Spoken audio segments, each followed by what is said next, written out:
কি অয়ন, কেমন আছো তোমরা সব? আরে অসীম কাকা যে এদিকে অনেকদিন পর এলেন, কেমন আছেন? তা হঠাৎ করে এদিকে এলেন, কোনো দরকার টরকার আছে নাকি? একটু হ্যাঁ হ্যাঁ গো, শুনছো? বলছি অসীম কাকা এসছেন, একটু চা করে আনো তাড়াতাড়ি। হ্যাঁ, দরকার তো একটা ছিলই। আসলে মেয়ের বিয়ের নিমন্ত্রণ করতে বেরিয়েছি। আরে বাপরে, এ তো দারুণ ব্যাপার। বললে বিশ্বাস করবেন না।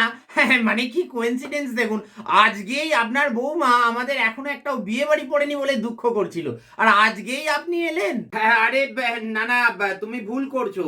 আমি আসলে এসেছিলাম তোমার পাশের বাড়ি, মানে ওই নন্দিদাদের একটু নিমন্ত্রণ করতে। এসে দেখি ওদের ঘর তালা বন্ধ।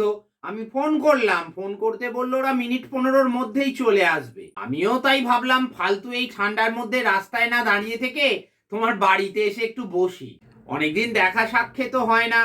আসলে দেখো না, একা মানুষ তো, আর পয়সাই বা পেনশন পাই বলো না, তাই সবাইকে বলতে পারছি না। কিছু মনে করো না যেন। আরে না না, এতে আর মনে করার কি আছে?